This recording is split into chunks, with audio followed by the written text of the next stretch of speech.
మాట్లాడిస్తలేడు కేసీఆర్ రజనీకాంత్ని ఆశ్రయిస్తలేడు. గంటన్నర 2 గంటలు 3 గంటలు చూస్తే 3 గంటలు ఉత్సవోత్సవం లేవనిస్తలేడు.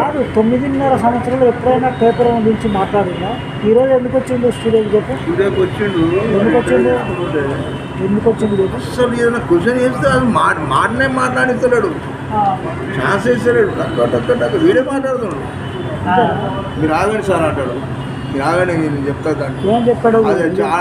ఏం అడుగుతుండు అనేది అది ఇళ్ళతోనే వీడు అని చెప్పాడు. ఏదేదో మాట్లాడుతున్నాడు అని ఛాన్స్ వేరే అడిగేదానికి ఛాన్స్ ఇవ్వకుండా అయినా అడిగింది.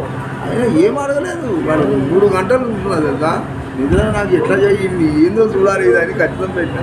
కాదు 9:30 10 గంటలకు స్టార్ట్ చేసాడు. రాత్రి 3 అయింది. రాత్రి మధ్యరాత్రి 3 అయింది. ఏముంది బాటల్లో తెచ్చుకొని తాగింటాడు. తాగలేదో తెలియదు కానీ వీడేంద్రాని అమ్మాయి అన్నం కూడా తినలేదు. తిందామని లేస్తే వీడికి ఏం మాట్లాడతాడు. ఆ మాటలు వాడు మాట్లాడే మాటలు వింటుంటే పబ్లిక్ చాలా మంది చూసినట్టు. చాలా ఘోరం సార్. చాలా క్రిమినలాడు. మా క్లయింట్ ఒకడు 5,000 అప్పు ఇప్పించుకున్నాడు మన దగ్గర. వాడి డైలాగులు ఏంటంటే వాడు ఏమంటారు తెలుసు, ఎప్పుడైనా ఇప్పటికి 10 ఏళ్ళు అవుతుంది డబ్బులు ఇరా అంటే నాకు అపార్ట్మెంటు అడ్వాన్స్ ఇస్తారు, అగ్రిమెంట్ అవుతుంది అప్పుడు ఇస్తాను. కేసీఆర్ కూడా అలాంటి వాడు. ఏమంటుంది సార్, నువ్వు 2 పిల్లలు గిట్ట పరవాసినందుకు దానికి పెద్ద హైలైట్ చేసి నన్ను చేసిర్రు.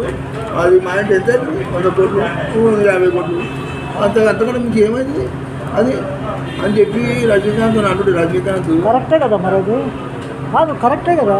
ఇసుకపోయింది కూలింది ఏముంది మానవ ఇట్లా కొడితే కాలిపోయి పడిపోతుంది. తెలుసా వరదగానికి వస్తే అది మొత్తం కూలడం కాదు, వేల మంది తెచ్చుకుంటారు. వేల మంది ఊర్లు కొట్టుకోపోతాయి. ఊర్లు కొట్టుకోపోతే అసలు అది నీరు ఘాటికి వాడు కుర్చీ వేసుకొని కట్టిస్తా అంటున్నాడు. దాని పక్కమడి ఇంకోటి కట్టాలి. నాకు అధికారం వస్తే అది పాయింట్. అధికారం వచ్చినా అది పనికిరాదా జాడ. అసలు సపోజ్ నిన్ను కేసీఆర్ నిన్ను ఒక రూమ్లో వేస్తుంది, నువ్వు ఏం చేస్తావు? కేసీఆర్ను నిన్ను ఒక రూమ్లో వేసి తాళం వేసింది కదా. నువ్వు వరంగల్ ఏమంటే నేను నాయన అందరూ ఏమంటే పోయినప్పుడు నేను ఉన్నా. ఇప్పుడు వేస్తే ఏం చేస్తావు? ఇప్పుడు వేస్తాను చంపేస్తా. చంపడం మాక్కడే నన్ను ఇంతగానం దింపుకొని ఇంత కష్టపడ్డా నేను తెలంగాణలో.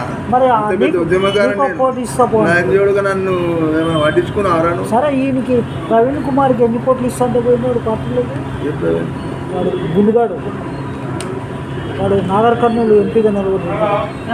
ప్రవీణ్ కుమార్ టీఆర్ఎస్ పోయాడా? ఎంపీ కదా, నీకు తెలియదా?